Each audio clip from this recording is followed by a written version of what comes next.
Hi, Andrew. I'm Sarah from The Upcoming. Lovely to meet you. How are you doing? Yeah, I'm really good, thanks. Thanks so much for taking the time to speak with us. Oh, don't worry at all. So thank you so much, and for this brilliant film, Running Naked. Maybe you could just kick off with a brief intro to this film. What can people expect if they do watch it? Yes, so this is a film about friendship. Two friends who met in hospital as kids with cancer. So you meet the Ben and Mark basically when teenagers in a cancer ward, and then we flash forward 20 years in the future, and basically their friendship. They still meet every Wednesday, and for better or for worse, they're still in each other's lives, but they're both stuck. They live in Stoke, the lovely Stoke, which is so nice to put Stoke on film. And yeah, and basically the friendship is tested with some news, and it's basically a journey flashing to going back and forward about their friendship, and two friends who are dealing with kind of the after effects and um, recent effects of cancer. And yeah, it's such a rough diamond of a film, which has a lot of heart, and we can't wait for people to see. Mm.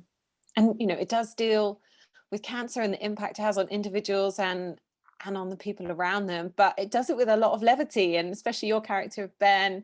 He's pretty quirky, and this friendship that he has with Mark. So what was it about the script and the story that attracted you? For me, it was. I mean, as always with the script, like you sent the script, and my agent emailed the script over saying this is something that we had through for you, and the script came through, and it was one of those things. Instantly I was like, wow, like, a character who's had cancer as a child, and um, his reaction to that cancer is OCD, which is a subject which I've always been fascinated to play somebody who suffers with that, because I don't think it gets enough coverage, and especially with what's happening now, like, I think that's it's definitely something that is increased in the amount of cases of OCD with corona. I'm sure that it's increased tenfold. So that was a big pull for me, for a character to play something like that. But then with most projects, like, I think it's with the script, it's the balance of comedy and tragedy, and I think the best way sometimes to deal with these big um, subjects that affect all of us is, as a nation, we're quite adept to humor, and I think that's me. I'm from Liverpool originally, and when the biggest traumas happen in my family, the way we deal with it is to stick the kettle on, have a cup of tea, and find some leverage of humor in the situation. And I think this film really does quintessentially touch on that. And yeah, it's just a joy to sign up to play a character-driven film. And for me, I haven't filmed in indie yet. I've been lucky out of drama school to be attached to a lot of high-end TV and Netflix, Amazon budgets, and this for me was kind of a big tick on my list to do something which has a lot of heart and has the major thing is it's a story and it's driven by the characters. And did you have to do a lot of research in preparation for the role? I was, thinking about even just like the scenes in the hospital, and how it might be for someone going through this both as a young adult and as an adult, and then also maybe the OCD. Did you have to kind of look into that to see, bring that some authenticity to the character? Yeah, definitely. The biggest thing for me was we were lucky to have Jennifer Knowles and Mike Knowles, who have experienced in their family, one of our producers, cancer, and kind of the dealing with that on a ward. So we were lucky to have them talking us through a lot of specifics. And but the big thing for me approaching the character was the OCD, because I think cancer is such a huge subject that can affect people in so many different ways. But for Ben specifically, it was the OCD that was a kind of result of his cancer, and came from that, and the taking control of his fear of hospitals. So for me, yeah, it was the research into the obsession, the compulsion, and plenty of plenty of books and Bibles that I go by, and how he builds his routine to keep him away from that. Which, I mean, you know, I've read in places people can be not offended by the fact that the film does kind of play on the lightness and the jokes between Ben and Mark with his OCD. But I really do think that, you know, there's a heart there, and I think it's such a subject that needs to be screened more. And I think the beauty of their friendship is that, yeah, it does get to Mark, it does wind him up, but I think for Ben and for me playing a character like that, it's just great to give something justice and really try and dig into what the obsession and the compulsion is and try and deliver that on screen. And you have a great rapport on screen with Matthew McNulty, and you have quite like a spectrum of types of scenes that you have to get through, you know, some very funny, some very physical, and then some, of course, very intense and emotional. So what was it like working with him, and, you know, what was maybe some of the highlights and most challenging moments on set? Oh God, I mean, jumping into a lake in the north of England is never easy. So we both had fun. I'm glad I got to jump in the lake with him, basically, because, I mean, we both made light of it. But yeah, just luckily we knew each other before the job.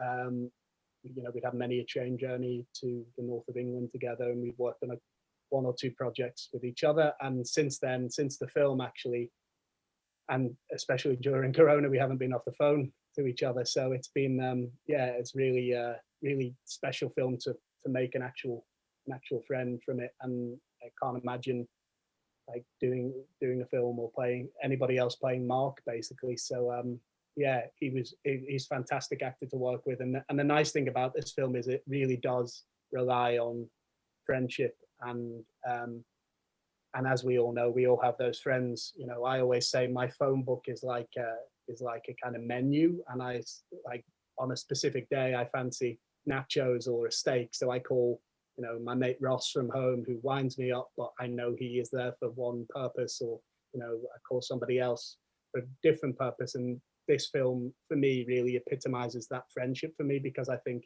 they rely so much on each other, but they really do like give each other the worst versions of themselves. They kind of rely on each other so much, but also resent each other. And I think that really is a quintessential like friendship for me. Yeah, so Mike was brilliant to work with, really brilliant. And the you know, having to run around naked, how were those scenes to shoot? Did that go on longer than you hoped it would, or is it quite a laugh as well? Yeah, it was a kind of the build up, the whole film kind of build it up to the end. So I think we were lucky to shoot the hospital scene quite late on in the shoot, so we had plenty of warning and plenty of conversations, how we're going to do it and how we're going to feel about it. But it was such a kind of fun day to do it with Matthew, and everybody on set was so wonderful about it, and we were quite lucky to do that within the warmth of a hospital, and so it wasn't too cold. And, you know, you talk about it being a British indie film, and, you know, the fact that it does take us to these like locations, you know, around the UK, Stoke-on-Trent, Wolverhampton, is it, and Manchester. And, you know, so what do you think is quite nice about that, you know, to really see, you know, different parts of the UK on screen and really take us into people's lives in that kind of amazing sort of down-to-earth way that maybe you don't see too often on the big screen? Yeah, I mean, that's why I want to be a British actor. I think that's the beauty of this country, is you can get on a train for an hour or 2 hours north or south, and you end up in a completely different landscape, a completely different kind of makeup of our country. And I think we, you know, that's the heart of the show is Stoke-on-Trent, but then you get to see, as you say, the dogs in the dog races in Wolverhampton. You get to see Manchester, which for me, I spent a lot of years of my life in Warrington, and a night out in Manchester for me was like, God, I felt like, you know, Tom Cruise in Top Gun, you know, that I get to go out in Manchester. So that this film kind of for me really like brings home kind of the landscape of of towns and cities that we don't get to see enough of on screen. It's so interesting. We were in Stoke watching the World Cup when we filmed it. The World Cup was on, and there's a wonderful kind of legend of Stoke, Nello the kit man, and he was in. They all congregated around the same bar to watch England, and Nello was in the bar, and I know him well from Pete Bowker's Marvelous, which was on the BBC, one of my favorite dramas, and yeah, he's treated in Stoke like an absolute god, and just things like that make jobs magic. Like, I think it's great to shine a light on a part of the UK that hasn't been on film. And the premiere is going to be on World Cancer Day, is it? Thursday.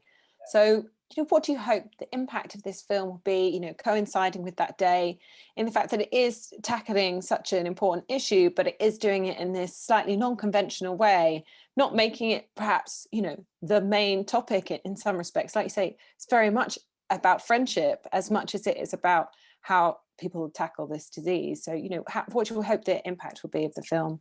I mean, I hope, like any film that tackles a subject like that, I hope it's a family can watch it together. I hope that, especially now, in a time where hospitals and with COVID and kind of cancer causes like this need more money than ever. So I really hope that it shines a light on it. But I hope that the main thing for me is just everybody can enjoy a film and really invest in these characters, and maybe find some element of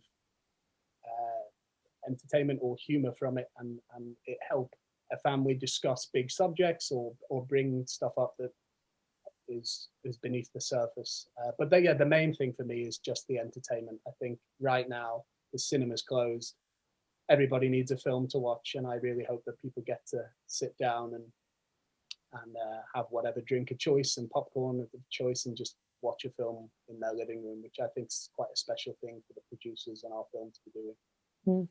And do you think in some ways it will actually have additional resonance, just because if I see so many people going through difficult health issues right now, and then I was thinking a lot with the OCD, with their hand gel, and I was thinking, gosh, that's funny to be watching that. I have to say, Sarah, like, I was so prepared.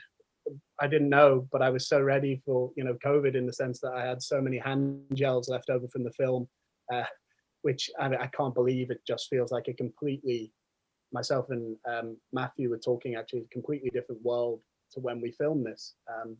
Like a completely different set vibe, and indie films are, maybe it's going to be a completely different landscape filming them again in the future. But yeah, definitely this is a very fitting film for COVID times, and I'd like to say that was like a purpose thing from our producers, but it wasn't. It just happens to be getting released right now. So it's I think hopefully people do resonate with that, and it really strikes a chord with people.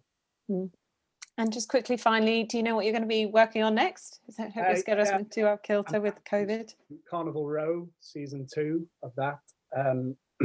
We were interrupted in filming March last year, so we're going to finally get back to that in the next coming months. And that's coming out. I think they're splitting the series up into 2 series now. So we'll get to see some more of that soon, which is great. Totally different character to Ben, and less of the hand gel, but probably more of the hand gel behind scenes, which is keep everybody safe. All right, fantastic. Well, thank you so much for sharing all that with me, and congratulations on this wonderful film, and best of luck with the release this Thursday, and I hope lots of people can tune in to watch it. Cheers, Sarah. Thank you so much. Thanks so much. Cheers, Andrew.